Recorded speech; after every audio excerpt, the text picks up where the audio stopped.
এজন্য আমরা বাংলাদেশ খেলাফত মজলিস পিআর পদ্ধতিকে কেন্দ্র করে সৃষ্ট এই বিতর্ক নিরসনে জাতির জন্য কল্যাণকর যেই প্রস্তাবনা উপস্থাপন করেছি, বিএনপি, জামায়াতে ইসলামী সহ সকল রাজনৈতিক দলগুলোকে বাংলাদেশ খেলাফত মজলিসের উত্থাপিত ভারসাম্যপূর্ণ সেই নির্বাচনী প্রস্তাবনাকে বিবেচনায় নিয়ে সেটা কার্যকর করার আহ্বান জানাই। বাংলাদেশ খেলাফত মজলিস বলেছে, আজকে জাতীয় ঐক্যমত্য কমিশনে সকল রাজনৈতিক পক্ষগুলো একটি বিষয়ে ঐক্যমত পোষণ করেছে, সেটি হলো আগামীর বাংলাদেশে দ্বিকক্ষ বিশিষ্ট সংসদ গঠিত হবে। নিম্ন কক্ষে 300 থেকে 400 সদস্য থাকবে, উচ্চ কক্ষে 100 সদস্য থাকবে। এই বিষয়গুলোতে মোটামুটি সকল দলের রাজনৈতিক পক্ষের ঐক্যমত্য প্রতিষ্ঠিত হয়েছে। এখন যেই বিভেদ, সেটা হলো নির্বাচন ব্যবস্থার পদ্ধতিগত বিভেদ। সেই ক্ষেত্রে এক পক্ষ পিআরের পক্ষ নিচ্ছে, সংখ্যানুপাতিক হারে নির্বাচনের পক্ষ নিচ্ছে, আরেক পক্ষ সকল জোর দিয়ে, সকল শক্তি দিয়ে সেটাকে প্রতিহত করার ডাক দিচ্ছে। ভ্রাতৃঘাতী এই হানাহানি বন্ধ করবার জন্য বাংলাদেশ খেলাফত মজলিস মনে করে যে উভয় পক্ষের ছাড় দিয়ে মাঝামাঝি একটি পন্থায় আসা, এটি হবে আগামীর বাংলাদেশের জন্য স্বার্থ রক্ষার একমাত্র পথ। এজন্য আমরা বলেছি, এর মাঝামাঝি পথ হলো সংসদের উচ্চ কক্ষ সম্পূর্ণ সংখ্যানুপাতিক হারে সদস্য নির্বাচিত হোক, নিম্ন কক্ষে আংশিক ক্ষুদ্র অংশে সংখ্যানুপাতিক হারে পিআর পদ্ধতি কার্যকর করার প্রস্তাবনা জমা দিয়েছে বাংলাদেশ খেলাফত মজলিস।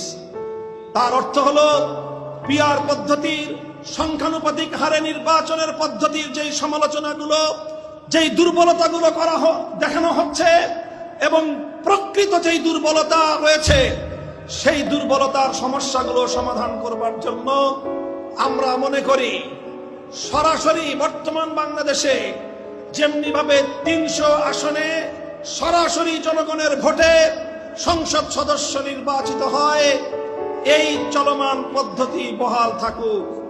অর্থাৎ 300 আসনে সর্বোচ্চ ভোট প্রাপ্ত ব্যক্তি বিজয়ী হিসেবে সংসদ সদস্য নির্বাচিত হবে। এরপরে 300 সদস্য নির্বাচিত হওয়ার পর শুরু হবে সংখ্যানুপাতিক হারের হিসাব। অর্থাৎ অংশগ্রহণকারী প্রতিদ্বন্দ্বী দলগুলোর ভোটের অনুপাত হিসাব করতে হবে। সংখ্যানুপাতিক হারে নির্বাচনে অংশগ্রহণকারী সকল প্রতিযোগী দলগুলো কে কোন দল কত পার্সেন্ট ভোট পেয়েছে, সেই ভোটের অনুপাত হিসাব করা হবে।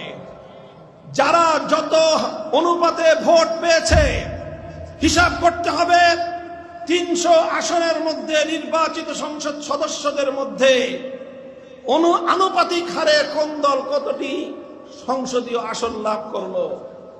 যারা সর্বমোট প্রাপ্ত ভোটের অনুপাত অনুযায়ী সংসদ সদস্য ইতিমধ্যে পেয়ে গিয়েছে, তাদের নতুন করে আর কোনো আনুপাতিক হারের সংসদ আসন পাওয়ার সুযোগ থাকবে না।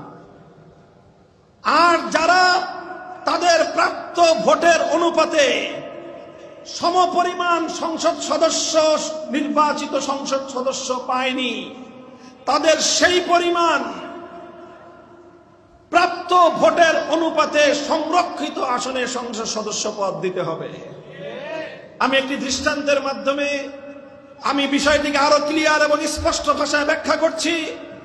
ধরে নিন 300 আসনে নির্বাচন হলো, একটি দল 300 আসনের মধ্যে 150টি অর্থাৎ 50% তারা সংসদ সদস্য আসনে বিজয়ী হলো। তাহলে তাদের সংসদ সদস্য হলো কতজন? 150 জন, অর্থাৎ 50%। এখন দেখতে হবে তাদের প্রাপ্ত ভোটের অনুপাত কত।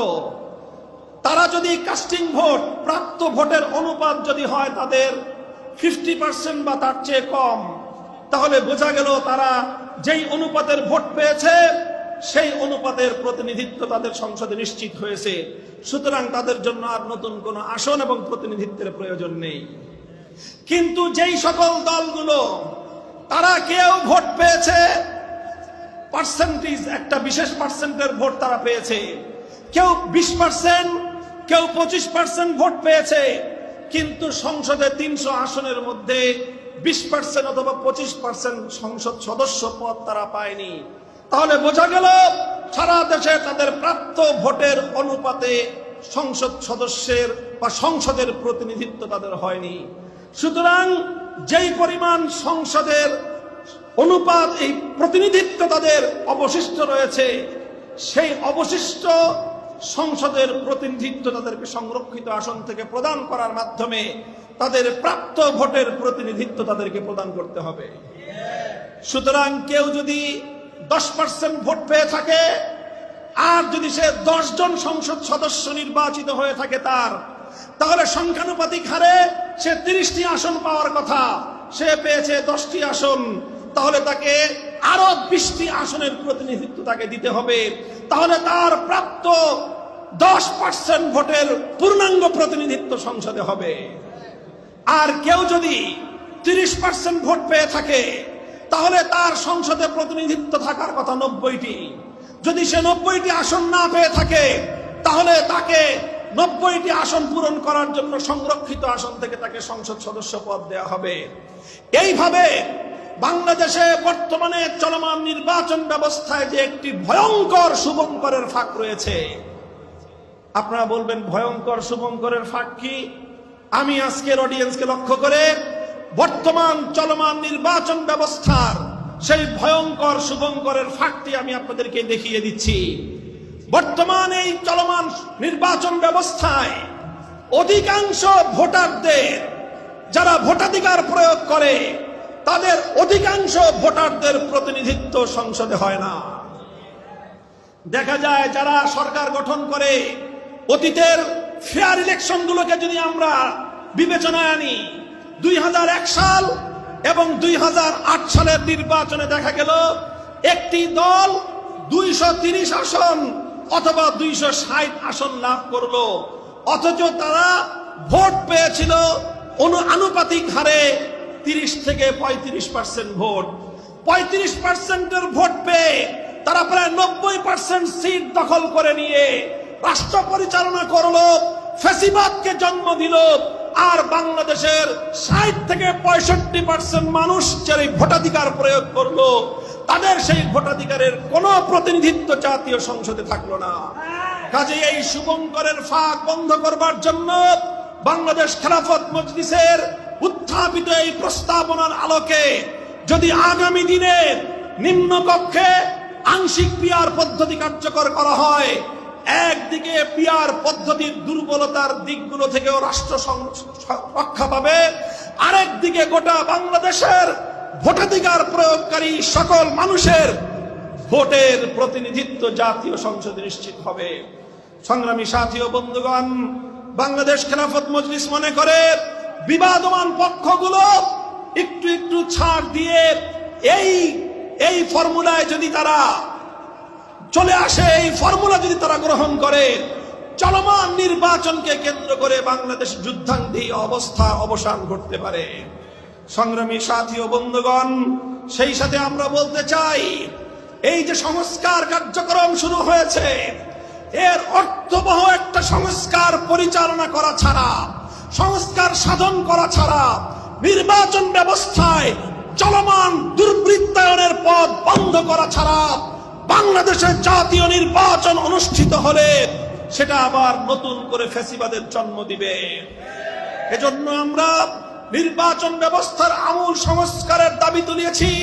সেই সঙ্গে আমরা সংবিধানে বাংলাদেশের সৃষ্টির পর থেকে আজ পর্যন্ত এবং বাংলাদেশের সৃষ্টির পেছনের প্রেক্ষাপটকে বিবেচনা করে সংবিধানের মূল নীতিগুলোকে পুনর্বিন্যাস করবার আহ্বান জানিয়েছি। সেই জায়গায় আমরা পরিষ্কার বলেছি, আল্লাহর উপর অবিচল আস্থা এবং বিশ্বাস আবার সংবিধানে ফিরিয়ে আনতে হবে। ধর্মনিরপেক্ষতা নামক ভারতীয় পচামাল আবার ভারতকে ফেরত দিতে হবে। 1972 সালে তৎকালীন ভারতের প্রধানমন্ত্রী শ্রীমতী ইন্দিরা গান্ধীর প্রেসক্রিপশন অনুযায়ী শেখ মুজিবুর রহমান সাহেব বাংলাদেশের সংবিধানের মৌল 4 নীতির মধ্যে ভারতীয় নীতিগুলোকে প্রতিস্থাপনের মধ্য দিয়ে বাংলাদেশের স্বাধীনতাকে ভারত মাতার চরণতলে তিনি বলি দিয়েছিলেন। তার খেসারত আজও পর্যন্ত বাংলাদেশের মানুষকে গুনতে হচ্ছে। 24-এর বিপ্লবের পর বাংলাদেশ আর কোনদিন ভারতীয় আধিপত্যবাদ মেনে নেবে না। ভারতীয় গোলামীর জিঞ্জির আর কোনদিন এদেশের মানুষের গলায় পড়তে দেওয়া হবে না।